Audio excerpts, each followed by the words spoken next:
Namaste, everyone. Good evening. Warm welcome to all our participants who have been with us on this journey of exploring Indian knowledge systems for the past 7 days now. And today is the 8th lecture. And we already have with us Sri Bhargav Parekh, who is joining us from Vadodara, Gujarat, to talk about Nitishastra. So before I formally introduce Bhargav ji for all the participants, just again to give a round, a kind of a summary of what all we have covered in the past 7 days. So as all of you know, and I'm just doing a recap so that we can ourselves contemplate and reflect on our IKS journey for these past 7 days. And we look forward to today's lecture as well as the remaining 2 lectures before we conclude the certificate course. So we started by the very basics, with the very basics of exploring Bharatiya Gyan Parampara. And I'm sure this recap will also help Bhargav ji put his lecture today in context, because if he knows what all we have covered, he can pitch his lecture accordingly. So we started with exploring the fundamentals of Bharatiya Gyan Parampara with Professor Mala Kapadia, who delivered the inaugural lecture of this certificate course. Then we explored management lessons through the lens of Bharatiya Itihas, with Sri Kapil Bhatia ji. After that, we had Dr. Saswati Bordoloi. She undertook a journey where she tried to establish the contemporary relevance of Bharatiya Gyan Parampara with modern day disciplines, STEM disciplines, humanities and social sciences. Then we had practical and field insights from an IKS practitioner, Sri Hitarth Pandya, and his initiative around environment education with young children, young school-going children.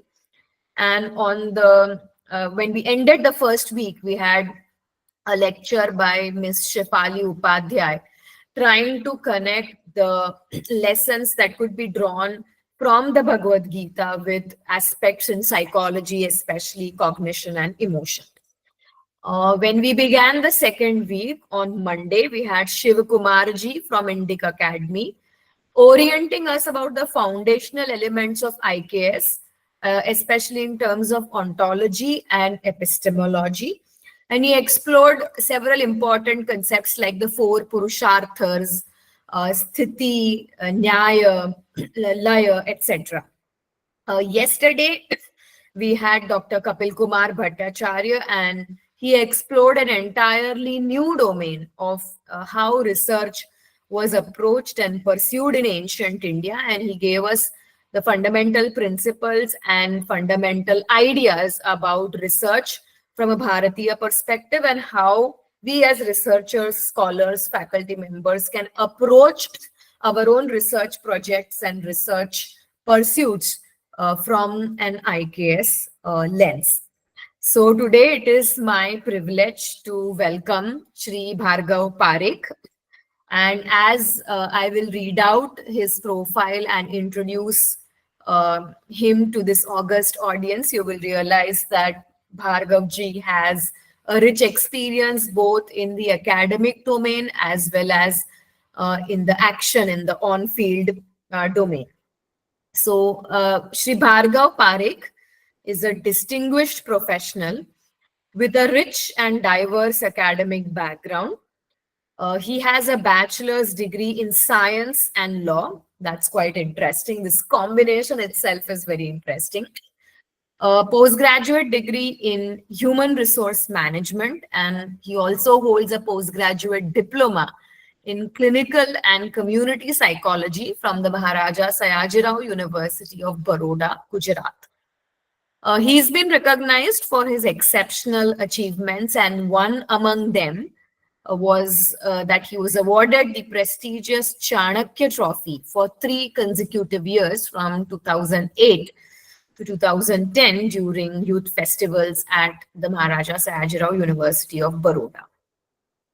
He has over 15 years of extensive experience that spans various sectors. He has worked in the corporate sector, in the non-governmental organization sector, in the that is the development sector, and also he has worked with the government sector. Bhargavji has made notable contributions in management, education, health, livelihood, CSR, and human resources. At present, he is associated with the aspirational Bharat Collaborative, where he leads the health and education initiatives across 120 plus aspirational districts in over 20 states of India. He is also a guest faculty member in the Department of Social Work, Management, HRM, CSR, and Development. He's been contributing academically by delivering lectures on management, HRM, CSR, development, and social work at various universities and colleges. He is an accomplished speaker, no doubt about that. He has delivered numerous talks at national and international forums, where he has addressed topics such as spirituality, education, management, social work, CSR, and life skills, and he actively collaborates with organizations and institutes working on social and educational causes. Bhargavji is spiritually inclined, and that is a cornerstone of his life and work, and that's why he is the most appropriate person to come and talk about Nitishastra today. He is deeply inspired by the teachings of Kabir Sahib, and he has authored Kahat Kabir Vichar, which is an anthology of over 400 sakhis, that is dohas or couplets by Kabir Sahib, complemented with accessible English interpretations. He has a passion for spreading Kabir Sahib's wisdom, and this has led him to conceptualize and lead the Kabir for Youth project. We'll request him to talk more about the Kabir for Youth project after he has finished his lecture. So the Kabir for Youth project is a digital initiative that engages 1,000+ artists and volunteers. The project features soulful music by 50+ singers alongside captivating visuals, paintings, and performance art, aiming to inspire young people towards a meaningful life. Beyond his professional and academic pursuits, Sri Bhargav is an avid reader, a thoughtful author, and relentless seeker, driven to explore life's deeper meanings. I think this is something that embodies and encapsulates Bharatiya Gyan Parampara in the best possible manner. His work reflects a seamless integration of intellectual rigor, professional excellence, and spiritual depth, making him an inspiring leader and visionary in his field. With these words of introduction, I welcome Sri Bhargav Parekh on this platform, Nucleus of Learning and Development and GNVS Institute of Management, Mumbai, which is our collaborator for this certificate course. We are honored to welcome you, and we look forward to a very engaging, thought-provoking, insightful session on Nitishastra, which is the ancient Indian guide to governance and virtue. And hopefully after your lecture, you can also talk about the Kabir for Youth project. So over to you, Bhargav Bhai. So I hope that you don't mind me calling you Bhargav Bhai, because in Gujarat, we are used to addressing everybody as Bhai and Ben. Bhargav Bhai, you are on mute. Yeah. Thank you, Nidhi. Thank you so much.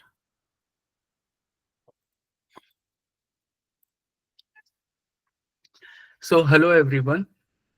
Uh, so I have been listening to Nidhi, and you all must have enjoyed last few days learning about Indian knowledge system and what a wonderful subjects names. So first of all, I personally like to congratulate Nidhi and Vikas for bringing out this wonderful concept about Indian knowledge system. So thank you. And when we talk about Nitishastra, so you, because you have been listening about Indian philosophy and Indian knowledge system since few days, and otherwise also many of you might be having exposure. There are main three pillars in Indian philosophy. Gyan Mimansa, that is what called epistemology, Tattva Mimansa, metaphysics, and the third pillar of Indian philosophy is Niti Shastra.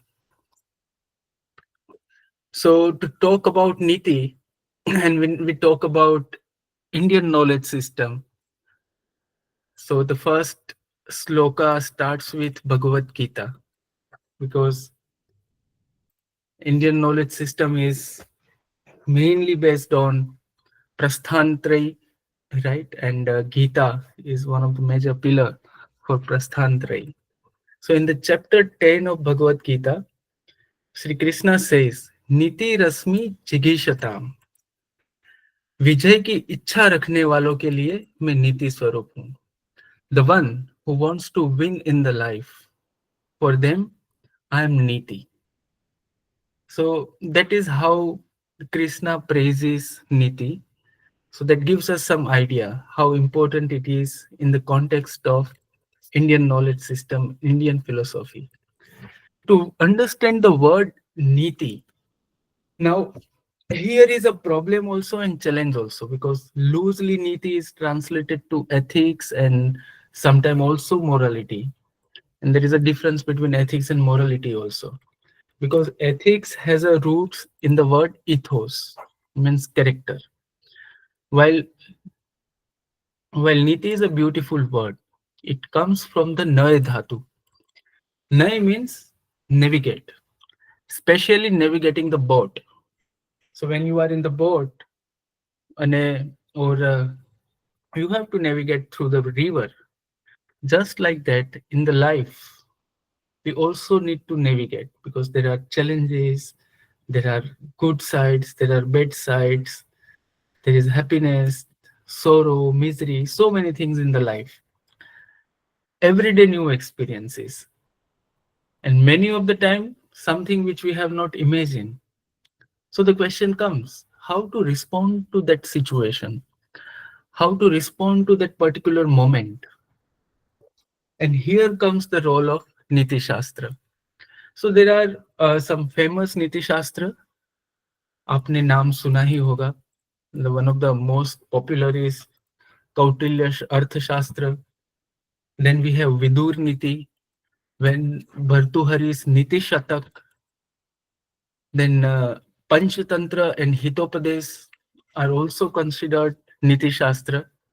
And the story of Panchatantra starts very beautifully. So there was a king, and he had three sons, and all were idiots, full. And that king was in worry. Now, how to hand over my this entire kingdom to these three idiot son? So he is meeting Pandit Vishnudat Sarma, and Vishnudat Sarma is telling him stories, and that is what the book Panchtantra is about. But the end of the training, at the end of the training, all three, his son, Prince, have learned the art of Niti Shastra. They have become mature, and they perform their duty as a king in a very effective manner. So that's how that stories of Panchtantra goes. Niyate unniyante artha anaya iti nitihi. The one which takes you to the upward journey is Niti. Niyante sallampyante upayadaya iti va niti. So basically, the idea of Nitishastra or the message of Nitishastra is it's the science of morality. Means what needs to be done and what needs to be avoided. That is what Nitishastra is. Now, the experiment is why we the question is why we need Nitishastra. So if one is aware about what is right and wrong, he does not require Nitishastra. If one is aware about what is good and bad, he doesn't require Nitishastra. Because when and that ability to discrimination is called Vivek. When one has awakened Vivek, he knows what needs to be done, how he or she should respond to that particular situation. But the question comes, are we aware about what is right and wrong? Are we aware about what is good and bad? Do we know what could be the consequences of our actions? If not, then Niti Shastra is the way. And then one should read it. And why? Why we need Niti Shastra is there are two experiments which has taken place in the domain of psychology, which I would like to highlight. The one is called milligram experiment. In the milligram experiment, where participants are led to believe that they are giving electric shocks to another person in the room, is called the milligram experiment, which famously studied the extent to which people would obey authority figures even when instructed to perform actions that could potentially harm another person. So there were participants were kept in one room, they were given one regulator, they were asked to control the regulator, and they were said that that regulator controls the electricity which is given to the other person in the next room. And there was also marking on that regulator that this is a dangerous level of the electricity or a current you should not give. But when they were given the order, the findings of the experiments are a surprisingly large percentage of participants continued to administer shocks even when the learner appeared to be in extreme pain, demonstrating a strong tendency to obey authority figures despite personal discomfort. So, in many situations, our ability to judge, our ability to take decision is affected, and there can be many ways. It can be affected due to some orders through the authority not only limited to political figures, but something which is written in the book, something our societal, our religious, our cultural, our individual beliefs, our experiences. Sometimes our mind is preoccupied with some strong emotions, impulses, which does not allow us to take the right decision, right? So, milligram experiments suggest that in normal situations, when the authority is instructing, majority of people are taking bad decisions, even if they know that can harm other people. And there is also one experiment I would like to talk about, that is Hamlin experiment. Hamlin experiment talks hundreds of studies have already confirmed that infants, 166 of the 188 tested by Hamlin, prefer the helper puppet in experimental morality plays. So, in that experiment, Hamlin did the puppet show in front of very small children, infants. The one was a good puppet, which was helping, another was bad puppet, which was doing physical assault or not helping or harming someone. And at the end of the play, Hamlin asked children to choose the puppet, and majority of children choose the puppet which was helping other. The experiment suggests that we are born with knowing more than right from the wrong. We are also born with the sense of justice. So that says okay, we have idea about what is right and what is wrong. So that's what Gandhiji was to call this faculty Atma ka Awaj, or the conscience, we can say. But in our daily life, because of our expectations, because of our pressures, because of our ignorance, we are now habituated to ignore that Atma ka Awaj. That means that innate knowledge of what is right and what is wrong. And so Nitishastra we need to study, because that again gives us idea, if I take this action, what could be the possible consequences? And if you read Niti Shastra of Chanakya or Vidur Niti or Bhartuhari Niti, all Niti Shastra is talking about mainly three things. The first is ethical governance, about Rajniti. Why? Because if you and me are taking a wrong decisions, consequences are limited to ourselves or our family. But if the king or the one who has power is taking wrong decision, the consequences are for entire state.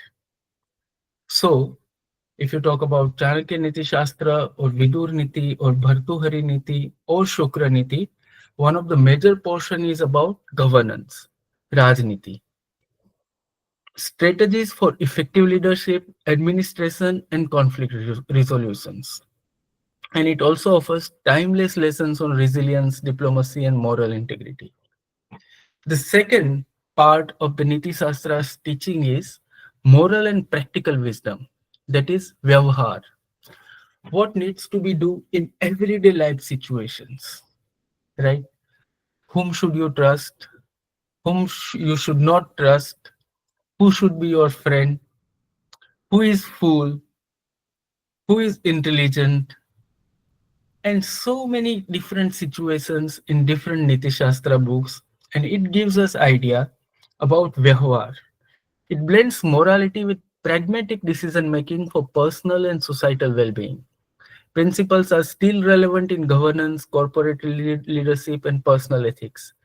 Continues to provide practical guidance for navigating life's complexities. And the third and very important portion of Niti Shastra is about dharma and karma, because many of the Niti Shastra very clearly mentions that this guidance, these teachings are actually for you to liberate from all kind of miseries, so that you experience happiness, the ultimate experience of happiness. So it talks about dharma, balance between duty and actions, guidance on personal integrity, diplomacy and ethical relationship. And Niti Shastra also plays very important role in shaping the societal values, because that's how society is shaped. Because when we say as a society we respect Vidur Niti or we respect Bhagavad Gita, that means those are the values we uphold. Those are values which we aspire for, and that is what shapes our society as a whole. So these three are major portion of all Niti Shastra's teachings. Now the question comes, how relevant they are in today's world? And that is, I think, one of the most common questions whenever we talk about ancient Indian wisdom. So the take is, the situation might have changed, the form of governance might have changed, the society and the structure of society might have changed, but the mind remains same. And so the old teachings are still equally relevant. And why so? Because the way we think, the problem with our thinking, the problem with our decision making remains same. So ethical leadership and governance, the strength of nation derives from the integrity of the home. That's what Confucius has to say. Means we need a good leader, right? We don't need only skillful leaders, but we need good leaders. Promotes justice, fairness, and accountability in leadership. guides policymakers in ethical decision making and transparent governance, encourages inclusive and compassionate leadership for societal harmony. That is what leadership is required. And there are so many examples for that. Addressing global and societal challenges. So, any disaster, not only at a national level, but at a global level, if we look deeply, they are again driven by individual greed and individual or a nation's ambitions. So Mahatma Gandhi says the earth has enough for everyone's need, but not for the everyone's greed. So actually, all kind of solution for such global challenges also lies in Nitishastra. How?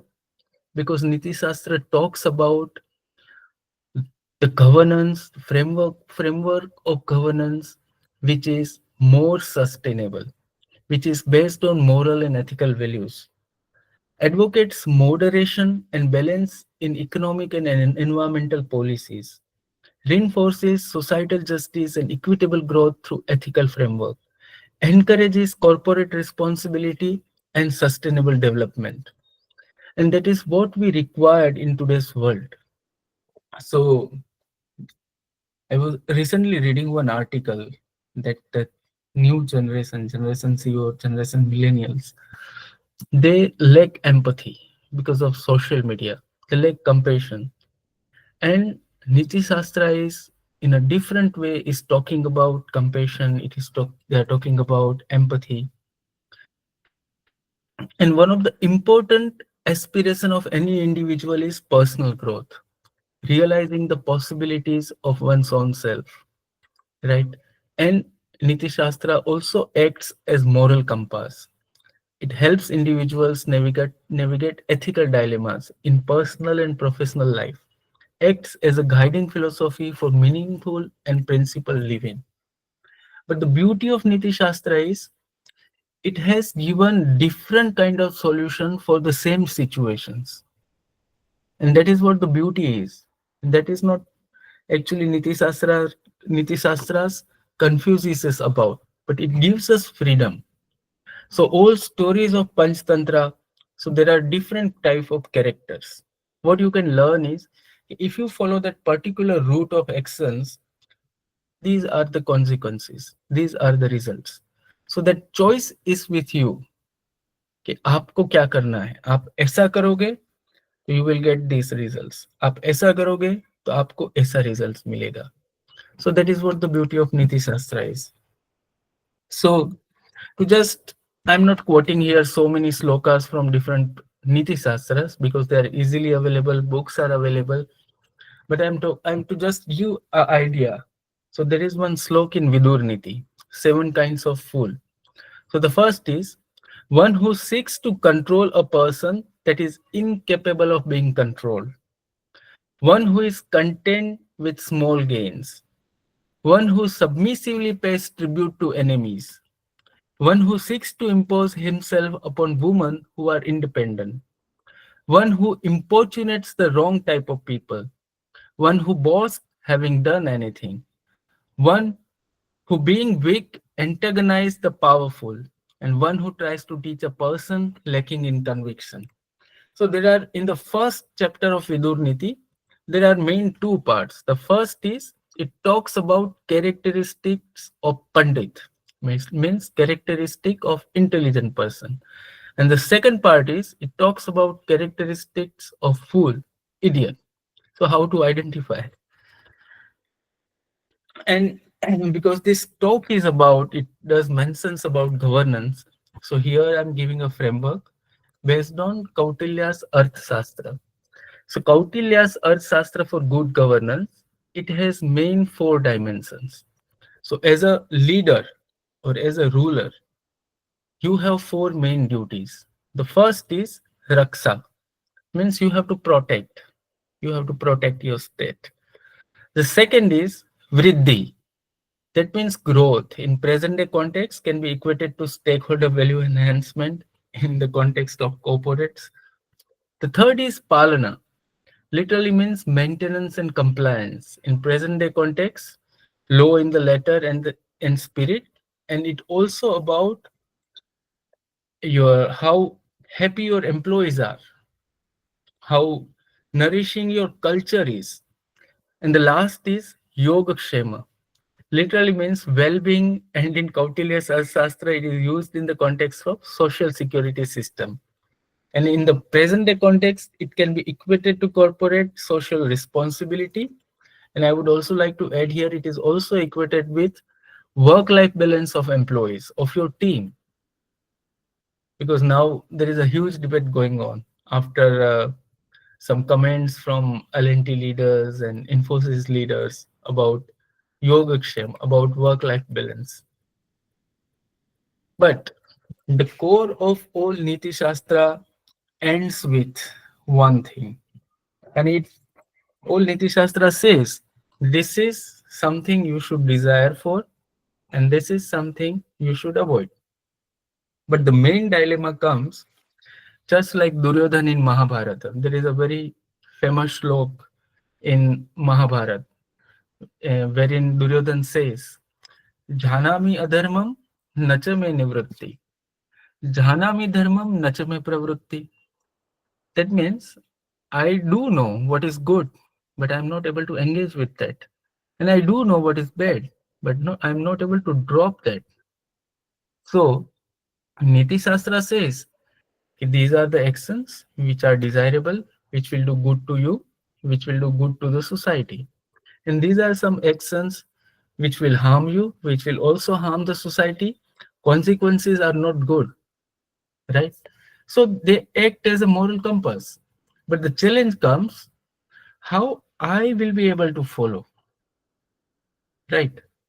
And when we talk about governance, when we talk about duty of kings and duty of leaders, when we talk about leadership, we all are leader, we all are king at our own level, at least in a family, or if not in a family, at least to our body, to our thoughts, emotions, feelings. We are the leader, we are the king, right? So the main question of all Niti Shastra is, when you know what is good for you, will you be able to follow that? And when you know what is not good for you, will you be able to drop it? And here comes the concept and the idea of self-management, right? So self-management is when a person applies behavior change strategy in a way that promotes predetermined change in their behavior. So self-management requires two things. The first is knowledge of what change you are aiming for. Means what you want to become. That is first part. You should have knowledge, right? Any change requires this component. What you want to become. And there Niti Shastra can help. But the second component is change in the behavior. And change in the behavior is self-management. The ability to make wise choices to achieve a fruitful and joyous life. Knowing how to manage one's internal resources and operations can definitely change the quality of life and make managing external resources and operations more effective and meaningful. So, these two things. The first is what is good, that knowledge, and second is how to bring that change in the behavior. So, the common understanding about leadership is the leadership is the art of empowering and mobilizing others to want to accomplish a mutually agreed upon goal while advancing group's integrity, morale, and positive environment for the vision. That is what leadership is. And what is self leadership? Self leadership is the ability to influence people in order to get things done. Meanwhile, self leadership is the ability to consciously influence your own thoughts and behavior in order to achieve your personal goal. So today in my talk, half of the time we talked about and we get some idea about Niti Shastra and where they are in the entire scheme of knowledge and Indian knowledge system. And now, for half of the time of my talk, we will talk about self management and self leadership. Because that entire idea of governance entire idea of leadership in all Nitishastra books are equally relevant to us. Whether we are leader, whether we are king, or whether we are prime minister or chief minister or not. Why? Because we have our own internal resources to manage. So knowing is not enough. You must act. So reading Nitishastra is good. That gives you idea. But when it comes about bringing that change in the behavior, there comes the role of self-management and self-leadership. So most of what we call management consists of making it difficult for people to get their work done. Peter Drucker, who is called father of modern management, management is doing things right, leadership is doing the right things. So leadership is more about decision making and problem solving. And they are both core life skills. So self-management shows you are able to organize yourself and offer your own ideas to any project. You make notes, turn up on time, think ahead. It's about being the boss of you, not the boss of team or company, or in our case, of mind. So here, when we talk about being your own boss, so whenever we know what is good, and whenever we have desire to do something opposite to that, there is a conflict in mind, right? And that conflict is beautifully described in Bhagavad Gita as Kim Kartavya Vimud. That is what Arjun was before the Gita, before the Bhagavad Gita. मुझे करना क्या है? Because there are two choices in the mind. When there is clarity in the mind, you don't have choice. You know what needs to be done. But when there is confusion, you have two choices. कि करने जैसा तो है, पर मुझे तो ये करने की इच्छा है. And there are many examples, not only in leadership, but in our daily, day-to-day life. Like, if I sleep early, that is better for me. I will be able to work more efficiently next day. But ये web series भी तो खत्म करनी है. It is so interesting. Now the binge watching is a buzzword. If I if I want to do my weight management, I need to avoid all oily foods, cheese, outside food. But whenever we are out, there is a choice. मैं आज खा लेता हूँ, मैं कल नहीं खाऊंगा. So that is constant dilemma. And there comes the role of who is the boss. Yani knowing that what is good, are you able to bring that change in your behavior?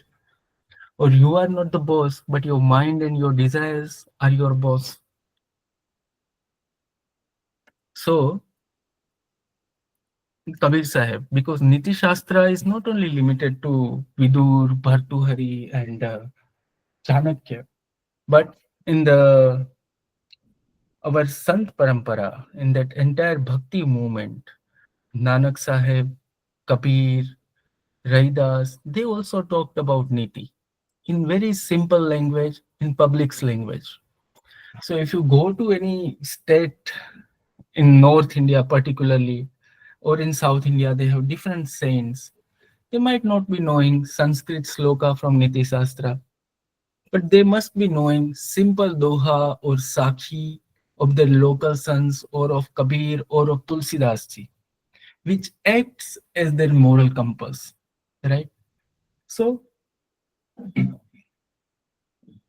this sakhi of Kabir Sahib is very much similar to Vidur Niti and the description of intelligent and also of fool.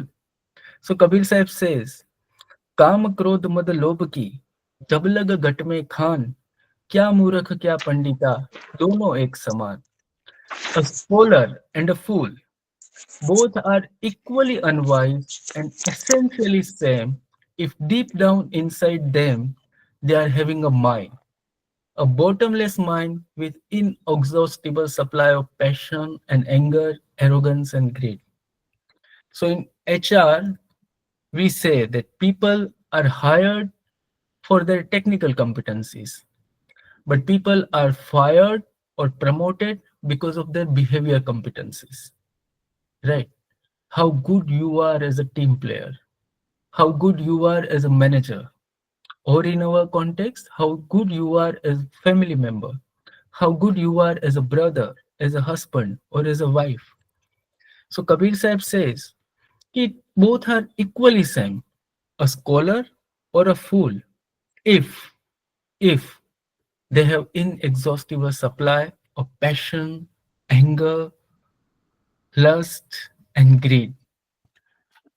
So this was the survey done uh, the target group was 195 global leaders, and this survey was to identify the traits of successful leadership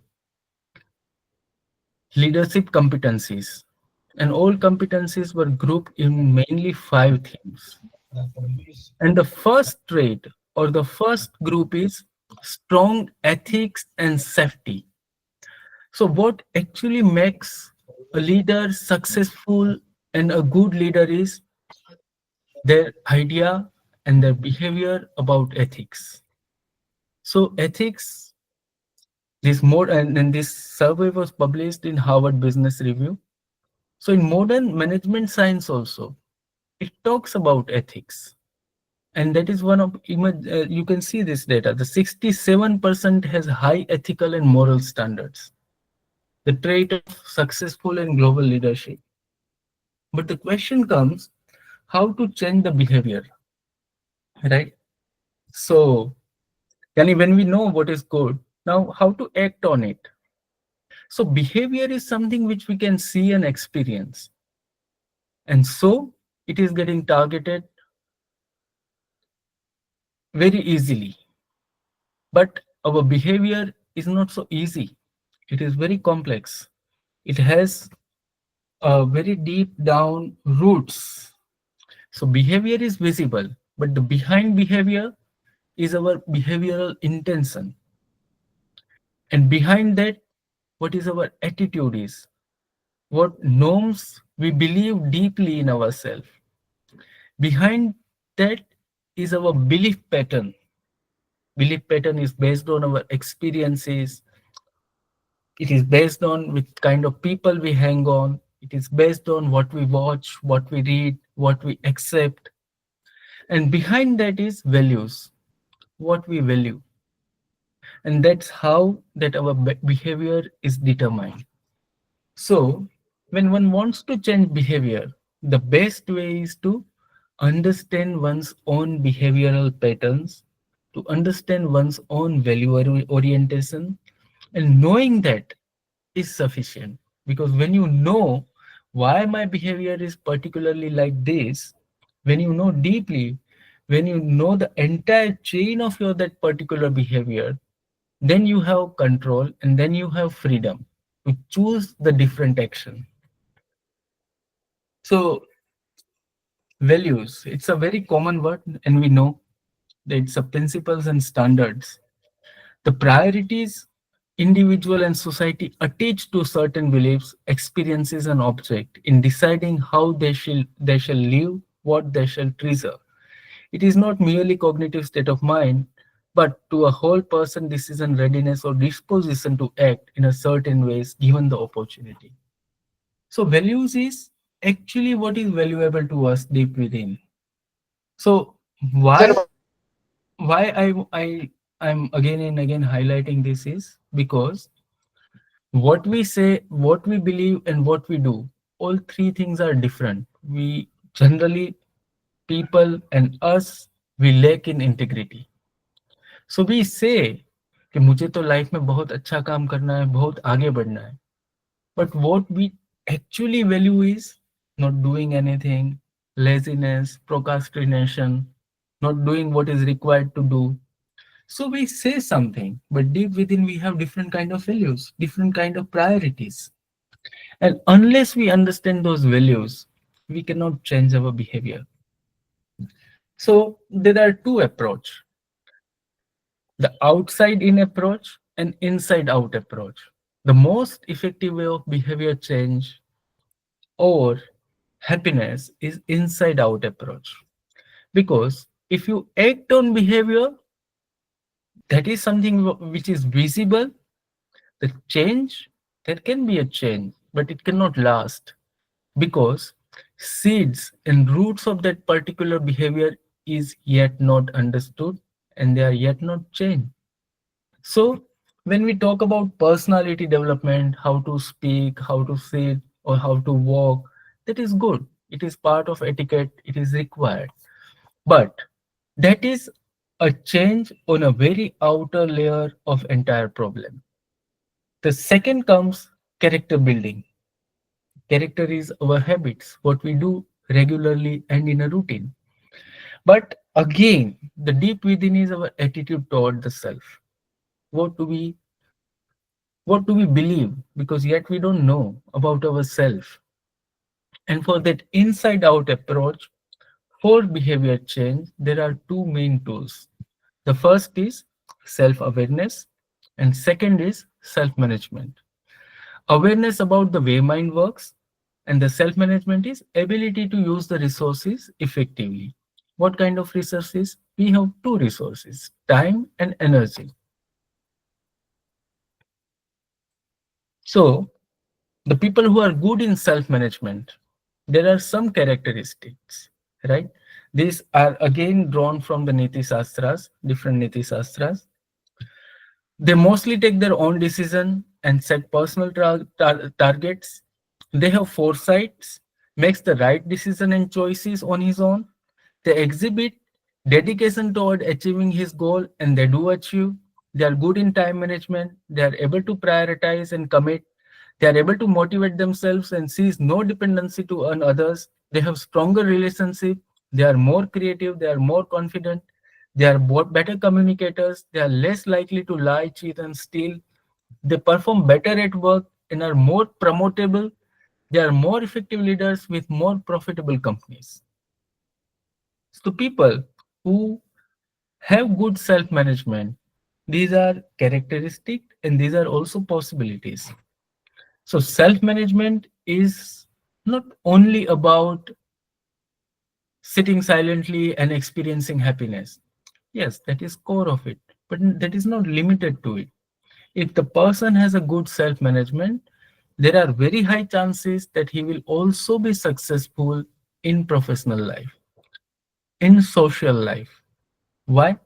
Because he will be able to practice what is good for him and for others because he is self-managed. And the second tool is self-awareness. So self-awareness is understanding one's core values and beliefs, recognizing one's own thinking, emotion pattern and responses, knowing one's internal states, preferences, resources and intuitions. Now, challenge is mostly we operate on automatic pilot mode or we are unconscious of what we are doing. Unconscious means not closing eyes, but the closing eyes of wisdom. We do things out of habit. We do things without knowing that we are doing it. And tools for self-management, self-awareness are the first step is I'm also sharing some tools for self-management and self-awareness, which you can practice, which you may like to practice. The first is create some space for yourself. Means if you want to be aware about yourself, you have to take out the time through your calendar. Means these 15 minutes or these 10 minutes or these 30 minutes, I will sit alone. I will not talk to anyone. I will not watch mobile or TV. I will give these 15-20 minutes to myself. That is first thing, the first step. Second, to be self-aware, one has to focus on oneself. So closing eye is required because if your eyes are open, it is focused outside. It will receive and respond to stimulus from external area. So close your eyes and minimum stimuli, you will be able to go more deeper. So what people are suggesting, they suggest you don't do any physical movements. Close your eyes, sit silently and do nothing and just observe. Try to learn about your internal states, preferences, resources, your patterns, your own thinking style, and that will give you the way to more deep rooted values which you are holding. The second tool for self awareness is practicing mindfulness. Mindfulness is not only limited to sitting silently, but whatever you are doing, you are eating, you are drinking tea, or you are walking, or you are talking to someone, or you are listening to someone, be mindful of what you are doing. The third tool is keeping a diary, daily notes, because our memory is not very good. Not in terms of we are not able to remember numbers or names, but we miss our learnings from our past. While diary will help you, it will give you idea about how this same situation is again and again getting repeated in your life, and what kind of actions has led you to that undesirable situation. And the fourth tool for self-awareness is practicing listening. We assume that we are a good listener, but to be good listener is a totally different kind of exercise and different kind of experience. When you are listening to someone, are you able to listen it completely without judgment, without your mind thinking about yourself, without thinking that how you are going to respond, that full quality attention. If you are able to provide that full quality attention while listening, it acts as a tool for self-awareness. So Adi Shankaracharya says, कि कस्त्वम कोहम कुत आयात कोमे जन्नी कोमे माता. Who am I? From where I'm coming? Who is my father and who is my mother? So he's definitely not talking about biological father and mother, but whatever I am, what made me, that is what my father and mother is. So knowing that is an interesting journey. And the second part of the change in behavior is self-management. So I assume that after this talk and after learning about Indian knowledge system, few of you or many of you might be motivated to read Vidur Niti or Bhartuhari Niti Shatak or Chanakya Niti or Panchtantra. But after reading that, the most interesting question or most interesting challenge is bringing that change in our own behavior. And here comes the role of self-awareness and self-management. So modern network computer system becoming complex, mobile computing devices, combination of different networking technologies, cellular phone network, or so in today's time we talk about machine learning, big data, and artificial intelligence. So in 2001, the first time this autonomic computing initiative was started in IBM, they characterized the four quality of a good computer system. And what are those four qualities? In complex science, the process by which computer systems shall manage their own operation by being able to perform, they said, if any computer or if any system is able to perform these four operations, we can say that they are self-managed systems. The first is self-configuration, right? So the question which we need to ask to ourselves is, are we able to self-configure ourselves? Means, do we know in what amount we need to be angry or in what amount we need to be stressful, or we cross that limit? Because sometimes anger is required, but in the right quantity, and that too consciously, that too with the right person in the right context. So that self-configuration, self-healing. Are we able to heal ourselves? Means in India, I was recently reading 1 in 5 person has a mental illness or a mental challenges, and one of the most common is depression. So are we able to self-heal? So to be miserable or to experience unhappiness is common in this human life, but are we able to overcome it? Are we able to self-heal? Self-optimization. Means when we know there is a deadline approaching, are we able to use our resources at optimum level? And the last is self-protection. Self-protections mean when we know the company is bad, when we know the situation is bad, when we know whatever is going to happen is not desirable or not conducive for us, are we able to protect ourselves? So, see, this definition of self-managed computer is very much relevant to us also. Self-awareness helps to understand the mind, but to design and implement strategies for effective utilization of resources, which comes under self-management. Bhargav, bhai, just to interrupt, just giving you a time check. It's Yes. 7:31, Huh. so we can use 5 to 10 minutes more, and then we can open the floor for discussion and Q&A. Just wanted to give you a time check. Thank you, Nidhi. I was about to ask you. Yeah, no Thank you. problem, no problem. So Buddha says the weakest person is the one who has no control over his mind. And Kabir Sahib says कि जब लग मन स्थिर होत नहीं तब लग आत्मज्ञान कहन सुनन अस जान जस हाथी को असना. So unless and until the mind becomes stable and silence, talks of high philosophy or talks of Nitishastra or reading Nitishastra and ultimate reality are as useless and futile as the bath of an elephant. So you might be knowing that when elephant takes bath, it will go to the pond, it will take a shower of water, and when he finishes that bath, immediately he will come out and he will shower dust on his body.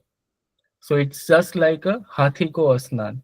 Elephant, after taking a dip in the water, comes out and sprays dust on self with its trunks and becomes dirty again. After all the talks of high philosophy, when the time comes to act, state of mind and quality of conduct of such people remains similar to that of an unwise, impure, and unintelligent, devoid of any flavor of truth, good, and beautiful. So, tools for self-awareness. I said there are four tools. Tools for self-management is ability to delay gratification, practicing it as a skill. In that fast can help.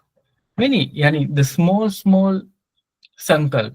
Okay, for 1 hour I am not going to move from this one place. Or I like pizza, but I will have only once in a month. So that is ability to delay gratification. Company of wise people. So Tulsidas ji says कि बिनु सत्संग विवेक न होय.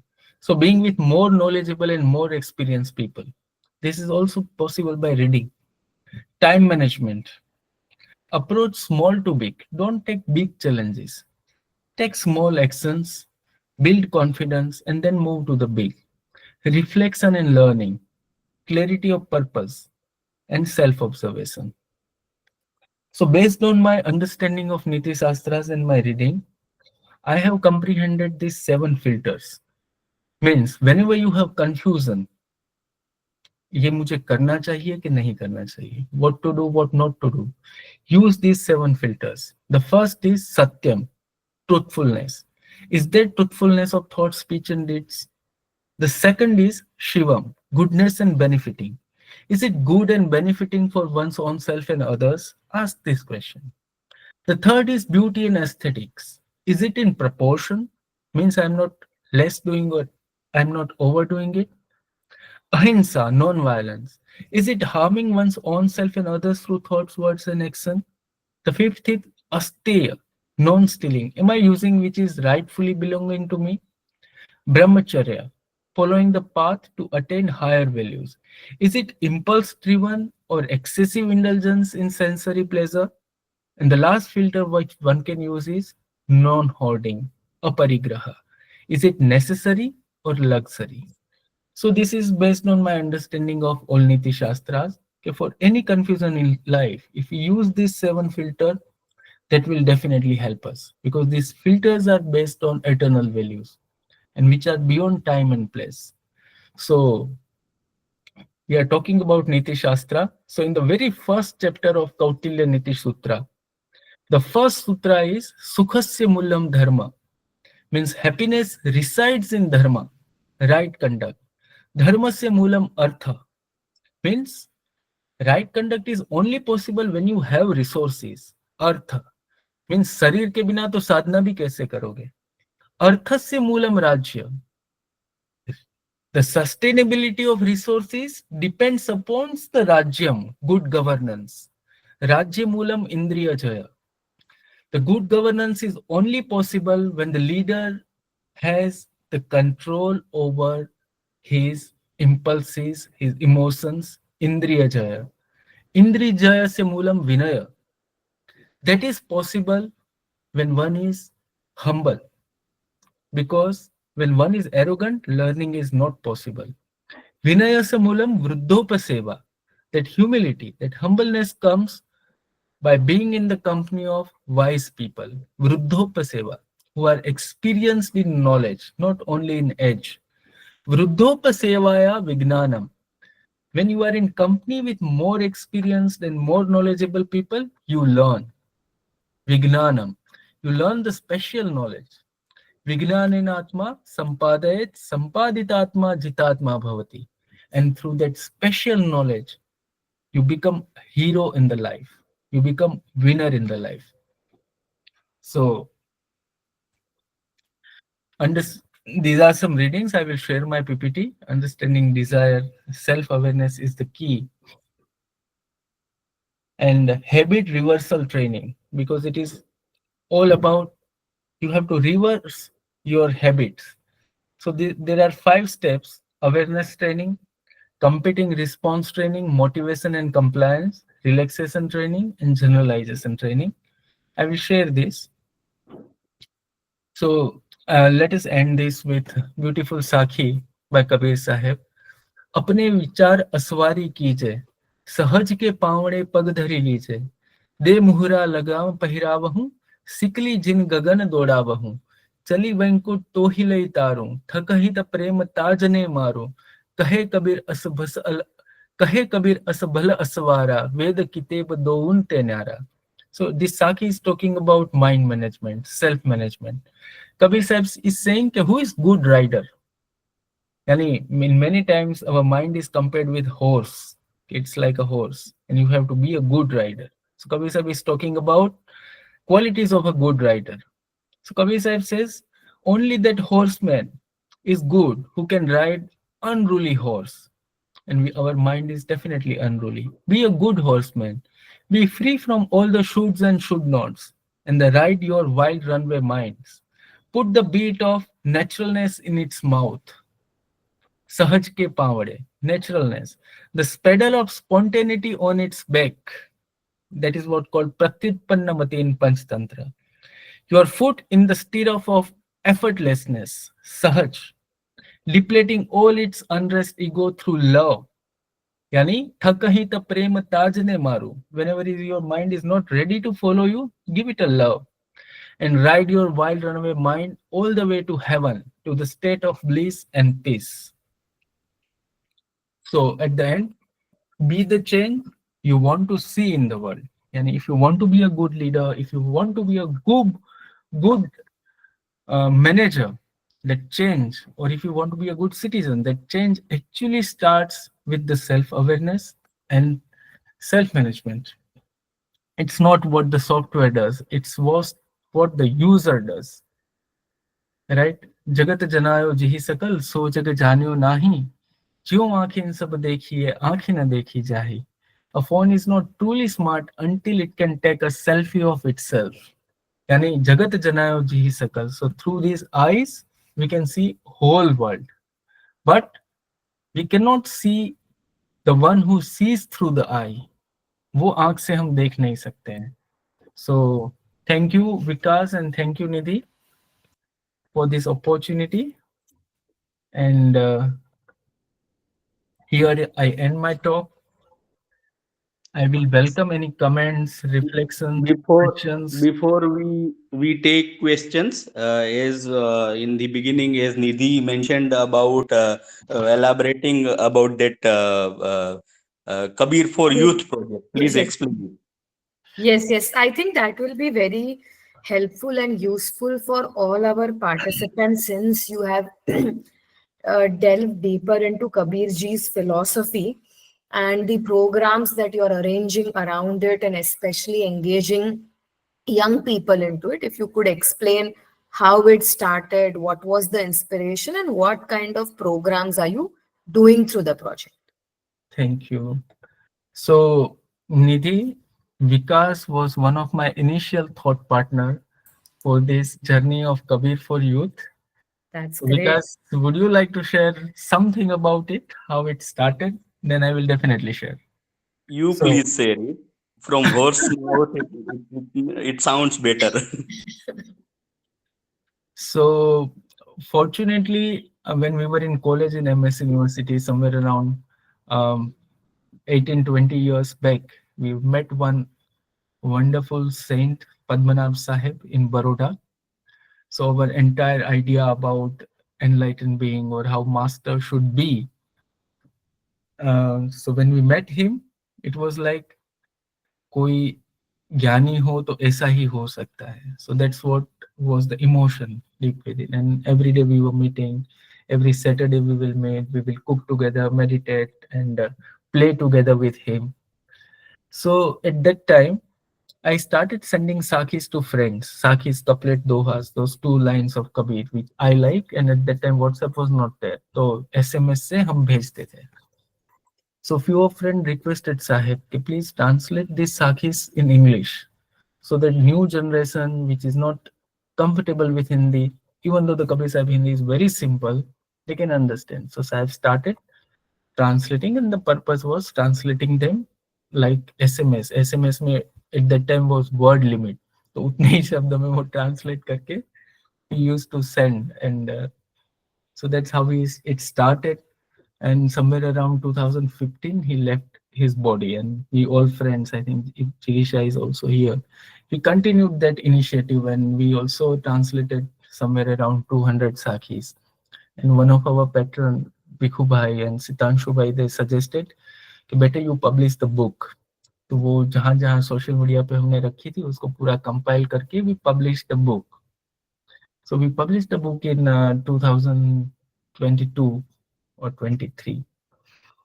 So after publishing the book, the idea of publishing that book, Kahat Kabir Vichar, which is available on Amazon, was that this teaching should reach to maximum people, especially youth, because when we talk about India, it's youth. So after publication and after a successful book launch, I have wonderful friends. I'm proud to say that Mayur and Vikas Bhai. So they started asking me, Bhargav, why you published the book? What was the idea of publishing this book? मैंने कहा कि yeah, it should reach to many people. Nowadays nobody is reading, and then everybody is on their mobile, and then I started seeing some statistics, and I was amazed. Like on an average, Indian spends 5 to 7 hours on social media, and we have highest internet users in the world. So I was like, this is insane. So then I was talking and interacting with few academicians. They're like, अपनी पढ़ने की किताब पढ़ ले तो भी बड़ी बात है, फिर दूसरी बुक तो कहाँ से पढ़ेंगे? Nobody goes to library. So we decided कि चलो अभी यूथ को मोबाइल में से नहीं निकाल सकते हैं, तो कबीर साहब को मोबाइल में लेके जाते हैं. And that was the idea. And so the most popular medium on social media is reel, because that is what our attention span is now. यानी हाफ मिनट or 1 minute का एक रील बनाने का, इसमें जो साखी हो वो घा के हो, so that people enjoy it. Then it's meaning in English by voice over. और ये जो 1.5-2 मिनट का जो पूरा वीडियो है और पूरी जो ऑडियो है उसको सपोर्ट करने के लिए some creative engagements like live actions or singles footage or 2D illustrations or paintings. And we started doing this without having much knowledge and idea of recording, shooting or anything. And at that beginning, Mayur Bhai and Vikas was like, अरे शुरू कर देते हैं, देखने देखा जाएगा. And I don't have any idea. ये reel upload कैसे होती है तब भी वो आइडिया नहीं था. कैसे रिकॉर्ड एंड वॉइस ओवर क्या है, सिंगिंग क्या होता है, this that. But we started, and touchwood, we get wonderful response from people because they believed in our intention and purpose. and we could collaborate with more than 1000 artists across India, more than 50 singers, like which includes Parthiv Gohil, Kirtidan Bhai, and all quality singers of Baroda like Atul Purohit, and we launched Kabir for Youth 1 year back. It is there on social media. I would request all participants to visit at least one. You may search SHIIL underscore triple ji one हाँ two, or simply Kabir for Youth भी डालोगे तो you will come across any reel. So that's how it started, and we are happy that books तो बहुत लोगों तक पहुंचाना is really challenge because it has its own economics. But within this 6 to 7 month of journey, we have started launching those sakis on social media, different platform, YouTube, Facebook, and Instagram. We have reached to millions of youth through those sakis. और शायद ये book से तो possible नहीं होता. So that is what leveraging power of social media for good, and we are doing it. Thank you, Nidhi.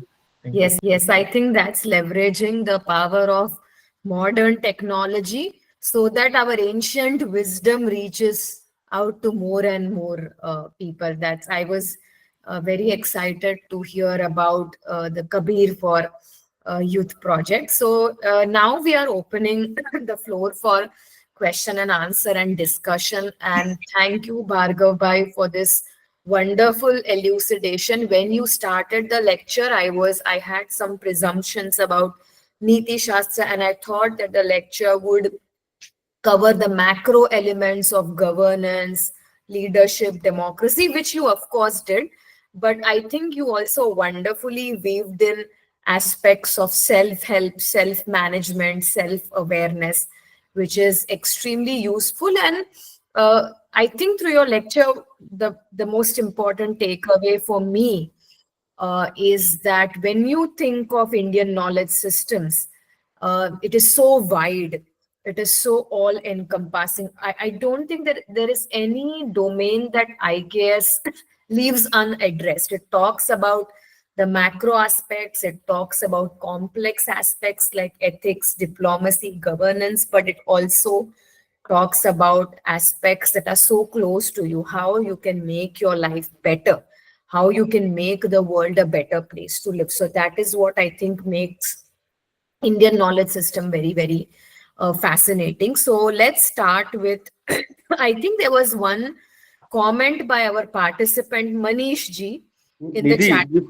Nidhi, Sorry. before you read that comment, I also want to add that again, what Bhargavji is doing is IKS in action, because he is bringing that wisdom of our Sant Parampara for the youth through his project Kabir for Youth. So again, as we were talking about the IKS in action, then Action. again it is a good example of IKS in action. Absolutely, absolutely. Well So, said, Vikas. And Nidhi and Vikas, Nidhi, I would just like to respond to you what you said, that you presume that my presentation would talk about macro level at governance. You won't believe.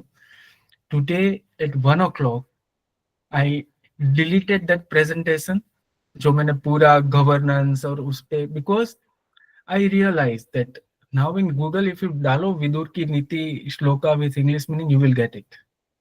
If you डालो Bhartrihari, you will get it. But you will remain with the same problem. अरे भाई अब मैं करूं कैसे? Right? So I very consciously decided, let me focus about self-awareness and self-management more, because after reading Nitishastra, the challenge will remain. कि अभी करना कैसे है? No, that's what my confusion was. yes, Thank and you. I think what also distinguishes Western philosophy from Indic or Eastern philosophy is that Eastern philosophical models help you to introspect, they help you to reflect and contemplate, and they help you to understand yourself better and try to look at problems and solutions from that internal perspective. Look within. I think that is a key aspect of all Eastern philosophical paradigms. So I mean, quite comprehensive presentation, and I think there are already a lot of appreciative comments for you. So, Prabharao ji saying, the more we are listening to Bhargav ji, there is a pressing desire to continue listening. Thank you, Prabharao ji. Let's take a question by Nivedita ji. She's saying ethics is inbuilt in all of us. The problem is that over the years, we diverge ourselves from our consciousness, leading to all sorts of crimes and sins, which compels us to refer to Nitishastra. Could you please elucidate on this? So, Nivedita, I totally agree with you. And that is scientifically correct, that goodness is innate with us. But based on our experiences, or if you follow the psychology of criminals, right? So the childhood experiences or the environment or whatever, yani let us not go deep into what caused us to act and to do wrongdoings. But the problem is that reading Niti Shastra reminds us again and again what is innate, what we have already forgotten, right? So it is positive reinforcement of what actually we know and what actually we want to do. So that helps in that way. So I totally agree on both of your point. Yes, goodness is in it, and reading Niti Shastra will definitely do the positive reinforcement. Or Correct. I urge and I suggest that all of us, it's a very small book. Means if you, yani this Niti Satak, this Vidur Niti, it is of, see, only 100 pages somewhere around. Niti Satak is only 40 pages. Chanakya Niti, if you read the only sutra and meanings, it is Hmm. getting completed in 50 pages. So Wow. main three Niti Shastra you can read in 200 pages. Pages, yeah. So it cannot take more than a week, and Yeah. one should go through it once. Yeah, this is some inspiration because I'm quite impressed by how our sages, ancient scholars, philosophers could compress such complex knowledge in such brief manner in the sutras, in the suktas, in the subhashitas. All our knowledge is so compact and so brief, but once we unpack the layers, there is a flood of wisdom that emerges.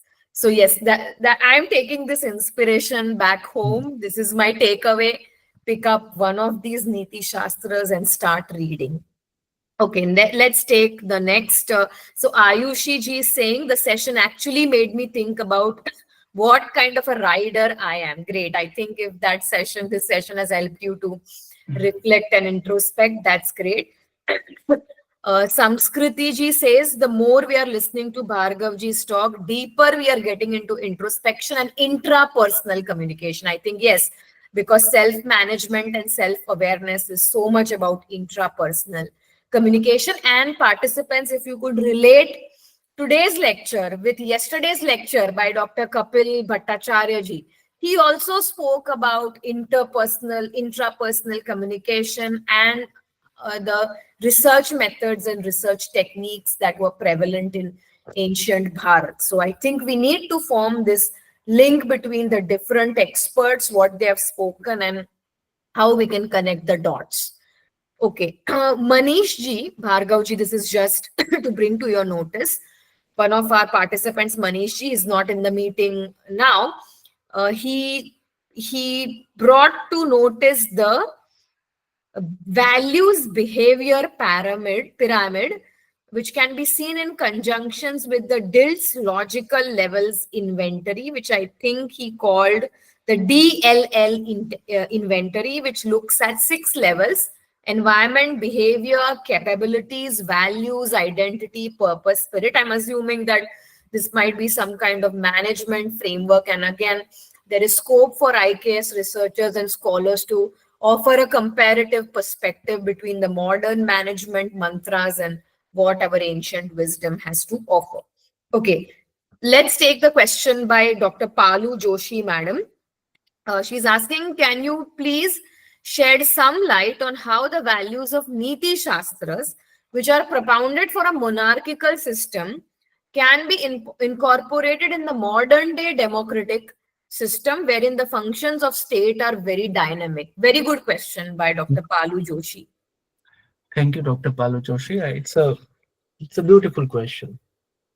So here I would like to throw some lights on commonality of concept, because if you go deeper into the democracy, the success of democracy lies on the quality of their citizens, right? So, just a minute, somebody is there. I have to...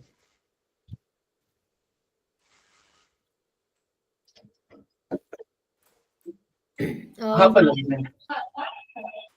yes, Shubhangi ji. So, Yeah, success. yeah. Please go ahead, Bhargav ji.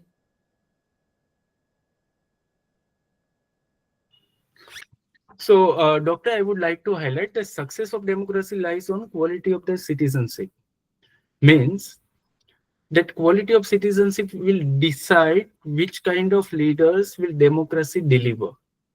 Because when we exercise our right to vote, what we do, that is based on our own quality, we will choose our leaders, right?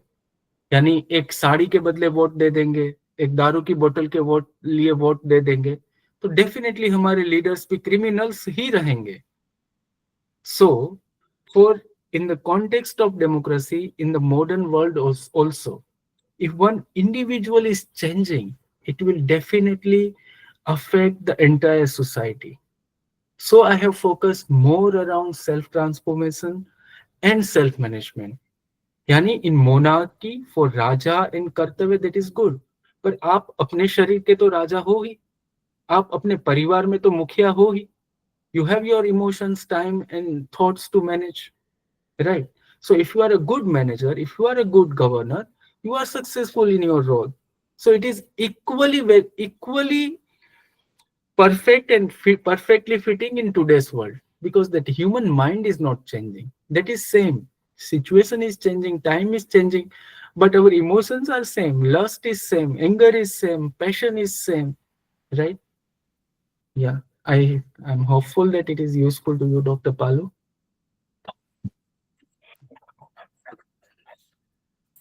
Yes, I think Dr. Palu conveyed her assent, her confirmation. Thank you so much. We have time for one more question, but meanwhile, participants, we also have tomorrow's speaker with us in this meeting, Mansa Shastri. Mansa ji, welcome to this session also. And we look forward to your session tomorrow on yoga philosophy. Thank you, Nidhi. Yes, I'm so sorry. I've been wanting to attend all the sessions, but was in Kumbh. I'm still in Kumbh. Just got back to Lucknow just for the session tomorrow so that I reach on time. I decided to leave today itself. Okay. If all of you all haven't still been to Kumbh, please do visit.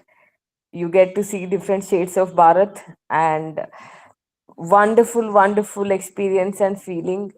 You will realize what it is to be an Indian, what it is to be a Sanatani, and what it is to be born in this time of the maybe millennium. Wonderful. So Manasaji is going to join us from Kumbh. That's like really exciting, and hope you had a very fruitful time. Actually, Bhargav, I reached Baroda yesterday only from Kumbh. Okay, that's so nice.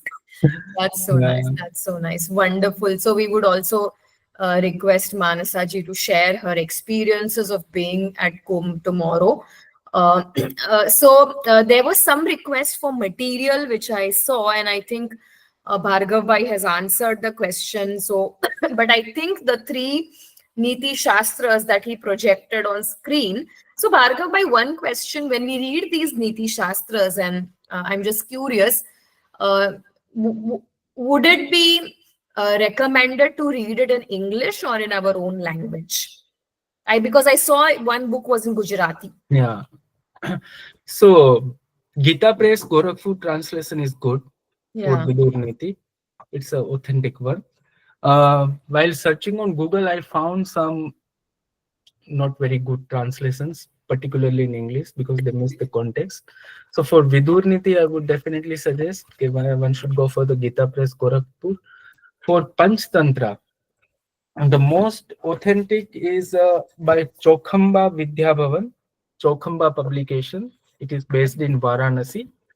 So it has very authentic translation. It is in Hindi, but English में भी आपको मिल जाएगा.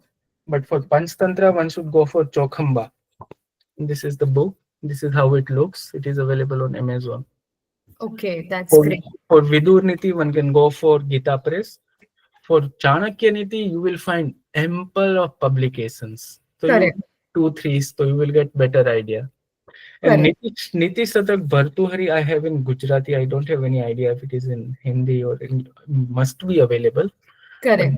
Nitishastra means there are 100 slokas. And, choose that which has also meaning of words, so you can compare the translation with sloka.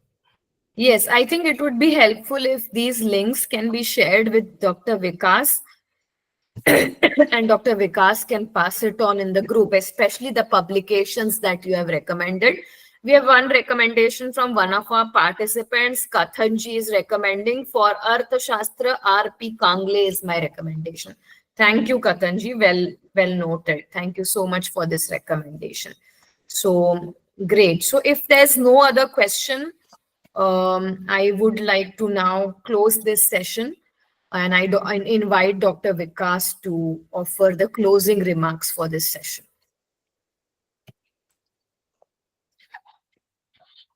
Hello.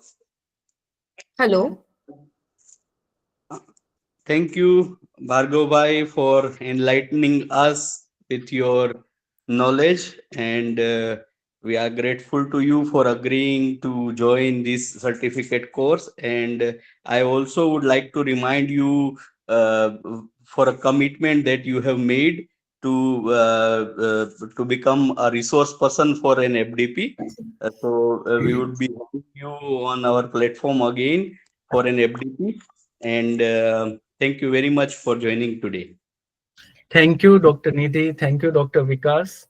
So Vikas is a very good friend and is a wonderful person.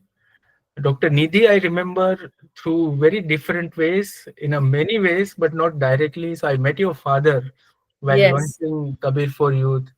Then I think before 7 to 8 years, you sent one student who was doing research on Mahatma Gandhi. Correct. And Correct. met me and interviewed. So that's how we know. I also know through Tushar Bhai. So, but yes, directly this is first time. So thank you and grateful, Dr. Vikas and Dr. Nidhi. Wonderful work. Thank you so much. And now I think after this session, I would like to attend future programs that you do with Kabir for Youth project, especially in Vadodara. And I'm also glad that Dr. Jigisha Gala from the Faculty of Family and Community Sciences, MSU, she could join us for this session. Thank you, Jigisha ma'am. Thank you so much. And I hope that this was a fruitful session for all our participants, opening new windows of thought, thinking, ideation, research in IKS, especially since we keep emphasizing that as faculty members and scholars, as Dr. Kapil also requested all of us yesterday, that we have to keep inspiring. Each one of us has to inspire our colleagues, our peers, for engaging with IKS more deeply, more fruitfully. And as researchers, if we could just pick up one aspect of IKS, for example, in this session, the focus was on Nitishastra, but our focus could be derived from our interests and our disciplinary domain. So if some aspect of what we teach and the research that we do, if some aspect is devoted to IKS, I think then it will be a revolution and the job will be well done. So thank you once again, Bhargav Bhai, for this amazing talk. And we look forward to Mansa Ji's talk tomorrow. She is going to speak on tracing the journey of yoga through the ages from ancient to modern times. Mansa Ji is a yoga trainer. And of course, I'll be introducing her in detail tomorrow, but it was wonderful to have her join this session. So last 2 days of the course, right, Dr. Vikas? Only 2 more sessions. So we hope to have more numbers and more engaging and enthused participation. And we are glad that all our resource persons from different parts of the country with their niche and with their expertise could spare the time to share their knowledge on Bharatiya Gyan Parampara. All of the sessions have been so inspiring.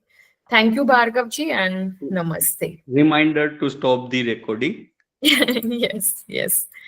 It really helps when Dr. Vikas